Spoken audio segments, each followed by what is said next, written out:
നമ്മുടെ പ്രധാനമന്ത്രി ഇന്നലെ രാത്രി 8 മണിക്ക് രാഷ്ട്രത്തോടായി ഒരു പ്രസംഗം നടത്തി.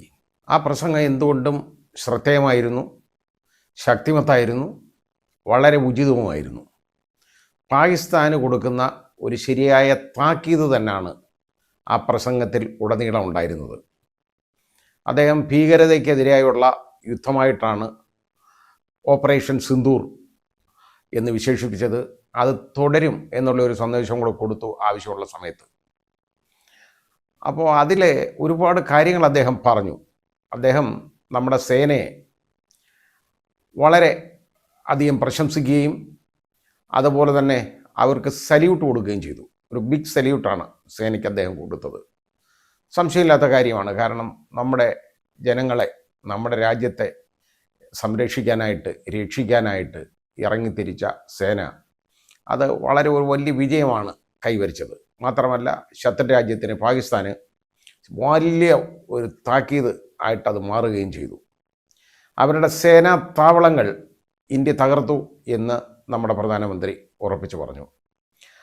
100-ലധികം ഭീകരരെ വകവരുത്തിയതായിട്ട്, കൊന്നതായിട്ട് അദ്ദേഹം അതിൽ പറഞ്ഞു. ആ ഭീകര താവളങ്ങളെല്ലാം കത്തിച്ച് ഭസ്മമാക്കി, ചാമ്പലാക്കി എന്നുള്ളതാണ് അദ്ദേഹം പറഞ്ഞത്. അപ്പോൾ അത് മാത്രമല്ല, അതിനൊരു പ്രത്യേകതയുള്ളത്, ഇന്നത്തെ അതായത് ഈ കഴിഞ്ഞ ഒരു 6-7 ദിവസമായിട്ട് നമ്മുടെ ബോർഡർ സ്റ്റേറ്റുകൾ, അതായത് ജമ്മു കാശ്മീർ, അതേപോലെ തന്നെ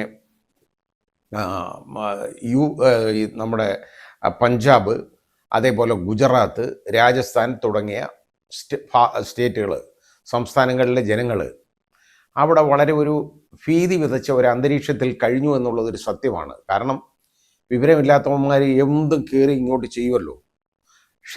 ഷെല്ലിങ്ങൊക്കെ നടത്തിയിട്ട് പാവങ്ങളെ, അതായത് ആരുമില്ലാത്ത ആളുകളെ അവരെ കൊന്നൊടുക്കുന്നത് നമ്മൾ കണ്ടതല്ലേ.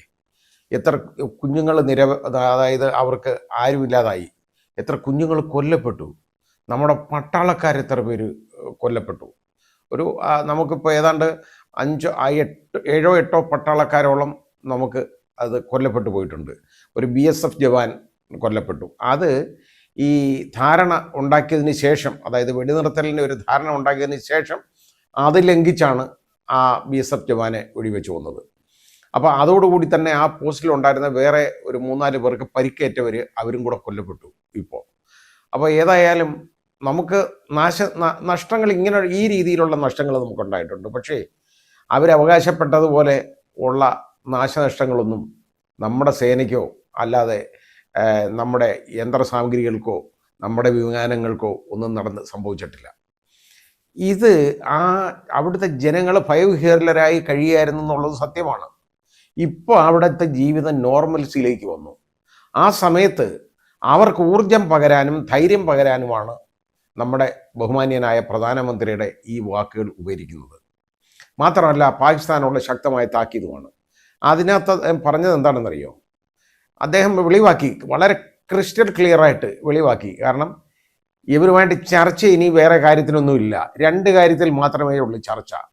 ഒന്ന്, POK, അതായത് പാക് ഓക്യുപ്പൈഡ് കാശ്മീർ, അതായത് പാകിസ്ഥാൻ അധിനിവേശത്തിലുള്ള കാശ്മീർ ഭാഗം എപ്പോഴും ഇന്ത്യക്ക് വിട്ടുകിട്ടും, അതിനെ സംബന്ധിച്ചുള്ളതാണ് ചർച്ച. ഒന്ന്. രണ്ടാമത്തെ ചർച്ച എന്ന് പറയുന്നത് ഭീകരരെ ഇങ്ങോട്ട് കൈമാറുന്നതിന് ഉള്ള ചർച്ച. ഇതല്ലാതെ വേറെ ഒന്നിനും ചർച്ചയില്ല എന്ന് അർത്ഥശങ്കയ്ക്കിടയില്ലാത്ത വിധം നമ്മുടെ പ്രധാനമന്ത്രി വെളിവാക്കി. അതൊരു വലിയ മെസ്സേജാണ്. മാത്രമല്ല, ഇതുപോലെ പലരും പല അവകാശവാദങ്ങളും ഒക്കെ ഉന്നയിച്ചല്ലോ, അവർക്കെല്ലാം ഉള്ള ഒരു മെസ്സേജാണ് അത്. അദ്ദേഹം ഇത് കൂടാതെ പറഞ്ഞൊരു വളരെ പ്രധാനപ്പെട്ട കാര്യമുണ്ട്.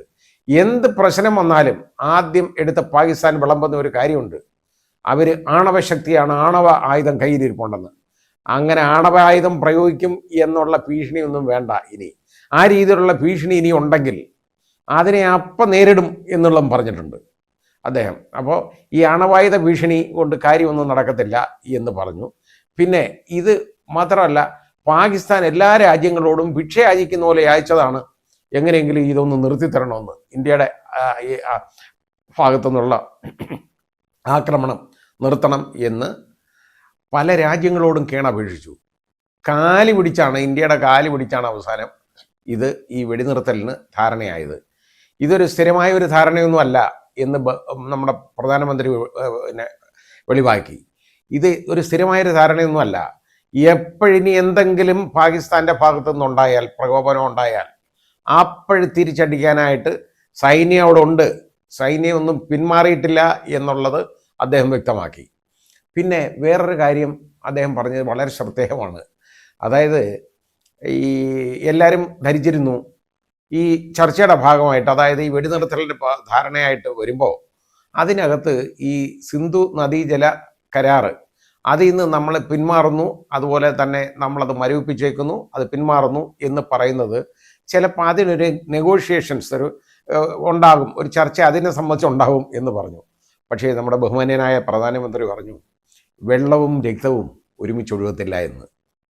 കാരണം അദ്ദേഹം അർത്ഥശങ്കയ്ക്ക് ഇടയില്ലാത്തവണ്ണം വെളിവാക്കി ഇത് ഒരു കാരണവശാലും അതിനകത്തൊരു ചർച്ചയില്ല. അതിനെ സംബന്ധിച്ചിടത്തോളം അത് ഇന്ത്യക്ക് അവകാശപ്പെട്ട ജലമാണ്, അത് ഇന്ത്യ ഇഷ്ടമുള്ള പോലെ ചെയ്യും എന്നുള്ളത് അദ്ദേഹം വെളിവാക്കി. അത് വളരെ വലിയ ഒരു സന്ദേശം തന്നെയാണ് കൊടുത്തത്. കാരണം ഇനി അതിനകത്തൊരു നെഗോഷിയേഷൻസ് ഇല്ല. അതുപോലെ തന്നെ കാശ്മീർ പ്രശ്നം ആരും ചർച്ച ചെയ്യേണ്ടതായിട്ടില്ല, അതും അദ്ദേഹം പറഞ്ഞു. കാശ്മീർ പ്രശ്നത്തിലൊന്നും ഒരു ചർച്ചയില്ല, കാശ്മീർ പ്രശ്നമൊന്നുമില്ല, കാശ്മീർ ഇന്ത്യയുടേതാണ്, ഈ POK എന്ന് പറയുന്നത് ഉൾപ്പെടെയുള്ള ഭാഗം ഇന്ത്യയുടേതാണ്. ആ രീതിയിലുള്ള ഒരു മെസ്സേജാണ് നമ്മുടെ ബഹുമാന്യനായ പ്രധാനമന്ത്രി കൊടുത്തത്. അത് പാകിസ്ഥാൻ്റെ എന്നിട്ട് പറഞ്ഞു ഇനി അവരുടെ സേനാ താവളങ്ങൾ തകർത്തിട്ടുണ്ട്, അവരുടെ വിമാനത്താവളങ്ങൾ തകർത്തിട്ടുണ്ട്, അതുപോലെ വലിയ നാശം നമ്മൾ അവർക്ക് വിതച്ചു. അങ്ങനെയാണ് അവർ അവസാനം ഒതുങ്ങി ഓടി വന്നത്. ഇത് ഇന്ത്യ യഥാർത്ഥത്തിൽ പാകിസ്ഥാനെ അല്ല ആക്രമിച്ചത്, പാകിസ്ഥാനിലെ ഭീകരരെയാണ് ആക്രമിച്ചത്. അത് ഭീകര താവളങ്ങളാണ് തകർത്തത്. അതിന് തകർക്കാനുള്ള അവകാശം ഇന്ത്യക്കുണ്ട്. കാരണം ഇന്ത്യയിലേക്ക് ആളുകളെ കടത്തിവിടാൻ വേണ്ടിയാണ്, ഭീകരരെ കടത്തിവിടാൻ വേണ്ടി ഭീകരരെ വളർത്തെടുക്കുന്ന ഫാക്ടറികളാണ് നശിപ്പിച്ചത്, അല്ലാതെ വേറൊന്നുമല്ല. അതും നമ്മുടെ ബഹുമാന്യനായ പ്രധാനമന്ത്രി പറഞ്ഞ കാര്യങ്ങളിൽപ്പെടും. അദ്ദേഹത്തിൻ്റെ ഒരു സന്ദേശം എന്ന് പറയുന്നത് വളരെ വലിയൊരു മെസ്സേജായിരുന്നു. മാത്രമല്ല കോൺഫിഡൻസ്, അതായത് എത്രത്തോളം ഒരു ധൈര്യം അത് വെളിവാക്കുന്ന വാചകങ്ങൾ തന്നെയായിരുന്നു. അത് ഈ ജനങ്ങളിലുള്ള ആശങ്ക ഒരുപാട് മാറിയിട്ടുണ്ട്. ഇനി അദ്ദേഹം പറഞ്ഞതനുസരിച്ച് അദ്ദേഹം നേരത്തെ പറഞ്ഞിട്ടുണ്ട്, ഈ 26 നിരപരാധികളെ വെടിവെച്ചു കൊന്നല്ലോ ഇവിടെ, മതം നോക്കി. ആ വെടിവെച്ച് കൊന്നവന്മാർ എവിടെ പോയാലും, ലോകത്തിൻ്റെ ഏതറ്റത്ത് പോയാലും അവരെ പിന്തുടർന്ന് പിടികൂടും, അവരെ നിയമത്തിന് മുമ്പ് കൊണ്ടുവരും എന്ന് അദ്ദേഹം പറഞ്ഞിരുന്നു. അത് ആ വാക്കുകളും ഇതും ആയിട്ട് നമ്മൾ കൂട്ടി വായിക്കുമ്പോൾ നമുക്ക് മനസ്സിലാക്കണം, അതിനും ഇനി വലിയ കാലതാമസം വരത്തില്ല. നമ്മുടെ സേനയും അതുപോലെ തന്നെ അവിടുത്തെ പോലീസും എല്ലാം ഉള്ള തെരച്ചിലിൽ നിർബന്ധമായിട്ടും അവരെ എവിടെ നിന്നെങ്കിലും കണ്ടുപിടിക്കും, കണ്ടെടുക്കണം.